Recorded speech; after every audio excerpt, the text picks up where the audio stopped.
Well, during the last few weeks, we have been preaching through the Gospel of Mark. And today we come to a fairly critical turning point in the Gospel where Jesus begins to make his way to Jerusalem.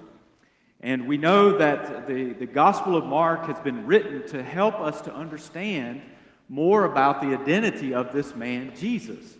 Who is this man? That is the question that people keep asking over and over and over as we read through this gospel. And so now we see Jesus starting to make his journey to Jerusalem, and we will move through chapters 8, 9, and 10, and ultimately lead us up to Palm Sunday, which is where we pick up in Mark 11 with the triumphant entry of Jesus. But this section, chapters 8 through 10, they are bookended by a similar kind of miracle that Jesus performs. You see, we need to really go back and look at the passage that comes right before the one that Jack read just a moment ago. You see, we will find that this is one of Jesus' healing miracles where he heals a man with blindness in Bethsaida. And then right before we get into chapter 11, Jesus will heal another man by the name of Bartimaeus. And so these healings of blindness occur. And I think they form a theme for this section of Mark's gospel. And the theme is blindness. And what we will discover is there's really two types of blindness. There's physical blindness, where we can't see with our physical eyes, but there's also spiritual blindness. And we've been witnessing that too as we read through Mark, how some people seem to get it. Some people understand, they know who Jesus is, or at least they have an idea, they're sort of on the right track, and then there are others that are just way off the base. And so Jesus in this section is journeying with his disciples from Caesarea Philippi, which is the northernmost distance away from Jerusalem. And you see, that's the turning point where Jesus begins to turn and head south to Jerusalem. And as he makes that journey, he will help heal these disciples of their spiritual blindness, of not really recognizing Jesus for who he is. And so that leads us into the text we have read just a moment ago. Because we know that once Jesus gets to Jerusalem, what's awaiting there? The cross. And that is where Jesus' true identity comes clearly into focus. So the healing of this man in Bethsaida is very important, because Mark has placed this story right alongside of Peter's confession of Jesus as the Christ, and it's for an important reason. So there's a juxtapositioning of different types of blindness happening, physical and spiritual blindness. So let me go back up and read that earlier text. So they came to Bethsaida, and some people brought a blind man to him and begged Jesus to touch him. He took the blind man by the hand and led him out of the village. And when he had put saliva on his eyes and laid his hands on him, he asked him, "Can you see anything?" And the man looked up and said, "I can see people, but they look like trees." Then Jesus laid his hands on his eyes again, and he looked intently, and his sight was restored, and he saw everything clearly. So then he sent him away to his home, saying, "Do not even go into the village." Now, the great seminary professor, Ben Witherington, you probably are familiar with him, a seminary professor at Asbury, written a number of books on Paul, and even wrote a commentary on this passage and the whole Gospel of Mark. And Ben calls this particular story a visible parable. A visible parable. What he means is the reason this miracle is placed here is because it illustrates what's about to happen next. This man receives his sight Not all at once, but in degrees. There's a progression of this man seeing. He isn't completely healed the first time that Jesus touches him, so his healing is more of a progressive healing. And in a similar way, the disciples' spiritual blindness also is healed in degrees by progression. Their spiritual journey progresses throughout the entire Gospel of Mark, and they gain a little more sight, a little more insight into who Jesus is as they move along and journey with Jesus. So these stories have purposefully been put beside each other to teach us how it is that we see Jesus. For many of us, that sight comes as a journey of faith. Over many years, we gain more and more clarity.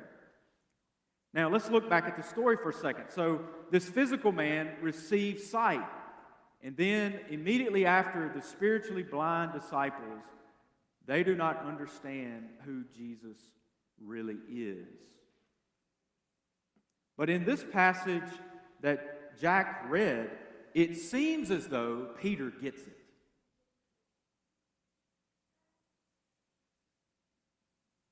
Jesus asked his disciples, "Who do people say that I am?"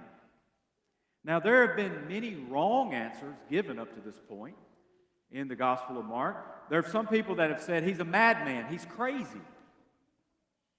There are others that said he's demon-possessed. Wrong, wrong, wrong.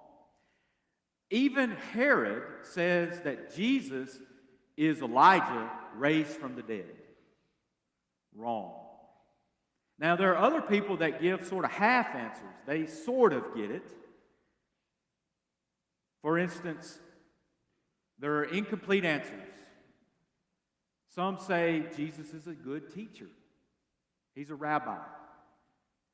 There are some people say, "Oh, that's the carpenter. That's Mary and Joseph's son." Well, that's partly true. And then there are others that say, "Oh, he is a prophet. He's a prophet. He's sent from God, but he's a prophet." And so there's all these answers given, but then Jesus moves eyeball to eyeball, knee to knee with his disciples, and he asks them, "But who do you say that I am?" And Peter, who's the star student, right? He's the best scout. He knows all the right answers. He knows the oaths and the mottos and all of that sort of thing. Peter says, "Oh, Jesus, you are the Christ." Christ is a Greek word that means anointed one. In the Old Testament, that word would be Messiah, the anointed one of God. That's who Peter says that he is. That is true. But yet Peter really doesn't fully understand what he's saying. Notice what happens immediately after Peter's confession. If you look down, starting with verse 31, Mark tells us this: "Then Jesus began to teach them that the Son of Man must suffer many things and be rejected by the elders and the chief priests and scribes and be killed, and 3 days later rise again." And Mark says he spoke this plainly to them. And what does Peter do? The star student, the one that just said, "You're the Christ, you're the Messiah." Peter takes Jesus aside. He pulls him off to the side and he rebuked him. But turning and seeing his disciples, what does Jesus do? Rebukes Peter and said to him, "Get behind me, Satan, for you are not setting your mind on the things of God, but on the things of man."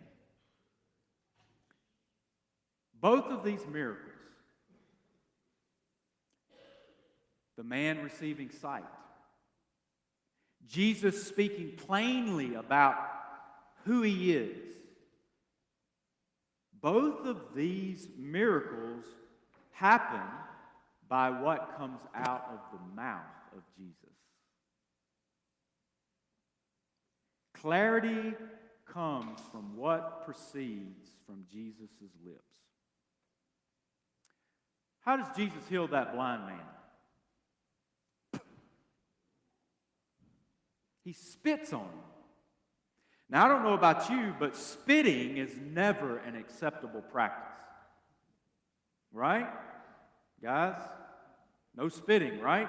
We've taught that from an early age, but we do it anyway, kind of when nobody's watching. But never spit on a person. Well, there's another spitting that happens in Mark. It comes around the 15th chapter when the soldiers, they have arrested Jesus and they're preparing him for crucifixion. They strip his clothes and they put a robe on him. And they make fun of him and call him a wannabe king, and they beat him. And Mark tells us something else that they do. What do? They spit on him. Spitting is an unacceptable practice except when it comes out of Jesus' mouth. Jesus heals the blind man by spitting on his eyes and then laying hands on him. Y'all, this little detail has always intrigued me. Why does Jesus do it this way? Well, Mark is further driving home a point for us. The point is this: everything that proceeds out of the lips of Jesus is holy, and it is good. His speaking, his healing, whether he does it with a word or with just the very authority of just two words, be still, be calm, still, calm. Great miracles are performed. Mark wants us to see this. But notice how following Peter's confession that Jesus is the Messiah, how Jesus immediately starts talking about what is going to happen when they finally get to Jerusalem. Will he come into the city to overthrow the Roman oppression? Will Jesus make his way to Herod's praetorium and remove Herod from office and take over his seat as king of the Jews? No. What will happen? Jesus spoke plainly to his disciples. His words were spoken in order to bring further clarity about who he is and the nature of what it means for him to be the Messiah. He begins to teach them that when they get to Jerusalem, he is going to suffer at the hands of the Pharisees and the elders and scribes. He will be killed and in 3 days rise again. Now, earlier, Peter gives a very good answer about who Jesus is. And Jesus, in essence, tells Peter, you are right, but don't tell anyone yet. Why does he say that? Because they don't yet fully get it. You can almost see Peter puff his chest out when Jesus says, yep, but don't tell anybody yet, Peter. You see, he's given a right answer. But Jesus doesn't want them telling anyone until they have the full picture in view. And soon, Jesus starts to lay out his mission about what it means to be the Messiah, but Peter doesn't like what he's hearing.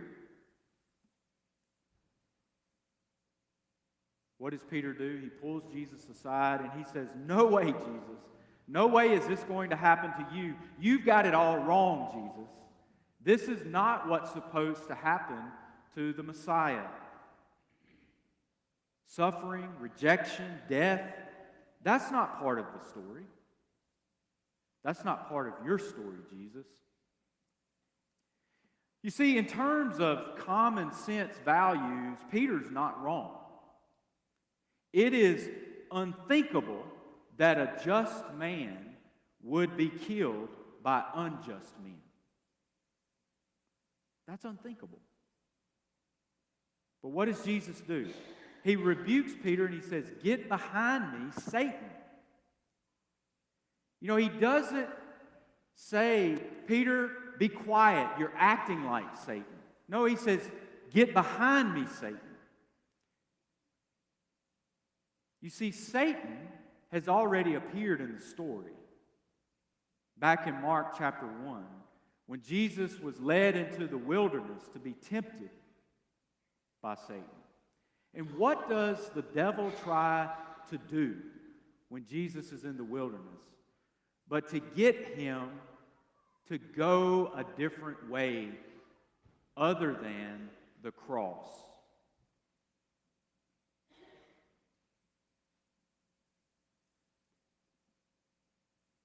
And so in this way, Peter is doing exactly what Satan has done. Jesus, surely there's another way. There's no way you can go to the cross. That's not what is supposed to happen. Why does Peter do that? The way of the cross is directly opposed to our way of thinking. We think there's got to be another way. There just has to be. You see, Peter believes that if we can just get the right person in charge at the levels of institutional power, then all of our problems are going to be solved. If we just elect the right leader and put them in the office, then the world will be better. You see, that's the way we think. But Jesus wasn't running for that office. He had his eyes set someplace else. Where? The cross. Why? The deepest need of our souls is to be reconciled to God. That's the deepest longing we have, is to be right with God. And y'all, we will go all sorts of directions to try to make that right. We'll try to be good enough. We'll try to earn God's love. We'll try to go to church and be religious and do all the right things and believe all the right things. But unless it includes the cross, the way of the cross, the way of humility, the way of faith in the sacrifice of Jesus, then it's the wrong way. You see, everything that is good and beautiful and redemptive flows out from the cross to the world. And here's the relevance for us today. We think there's got to be another way. But the only way to salvation is through the sacrifice that Jesus makes on the cross. The cross is the only way.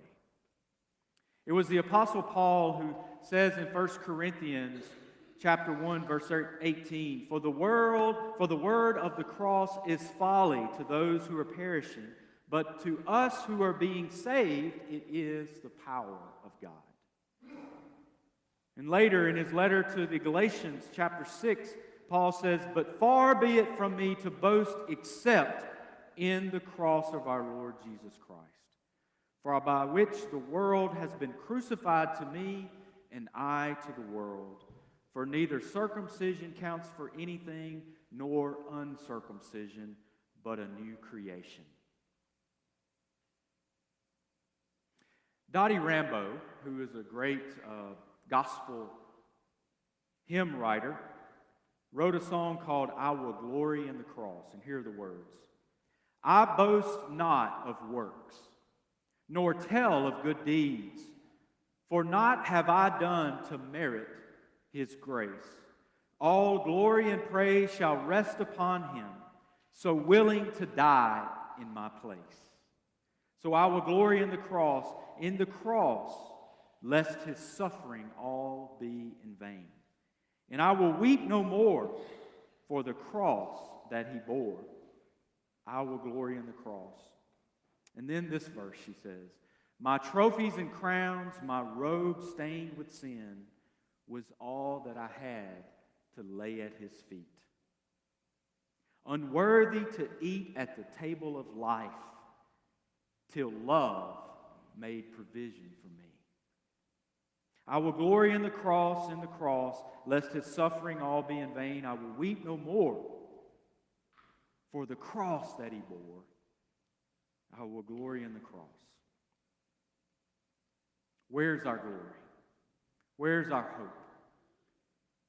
It's in the cross. Everything good in my life flows from that cross. And so we come to the table of the Lord this morning as a way to give thanks for all that the Lord has done for us and will do in our lives because of his death and his resurrection, because of his redeeming love that have been displayed so beautifully for us in the cross. Let us prepare now to come to the Lord's table.